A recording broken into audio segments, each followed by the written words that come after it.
మాది విజయవాడ అండి. మేము ఇంజనీరింగ్ కార్పొరేషన్లో విజయవాడ పుష్పలత ఇంజనీరింగ్ కార్పొరేషన్లో వర్క్ సెక్షన్లో చేస్తున్నాం. మేము జీతాల గురించి పోరాడుతున్నాం. జీతాల గురించి పోరాడినా మా ప్రభుత్వం ఇప్పటికి వచ్చి మమ్మల్ని పట్టించుకోవట్లేదు. మేము ఏం చేస్తాం, వేళకి 49 రోజుల నుంచి చేస్తున్నాం. భర్త పోయిన వాళ్ళు పింఛనీళ్ళు, పిల్లలకి అమ్మఒడి అవన్నీ తీసేశారు.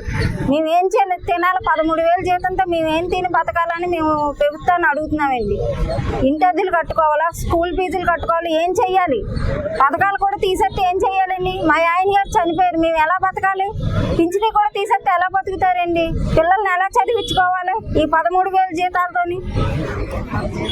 మాకు జీతాలు పెరగాలి, సంక్షేమ పథకాలు అమలు చెయ్యాలని మేము ప్రభుత్వాన్ని కోరుకుంటున్నాం.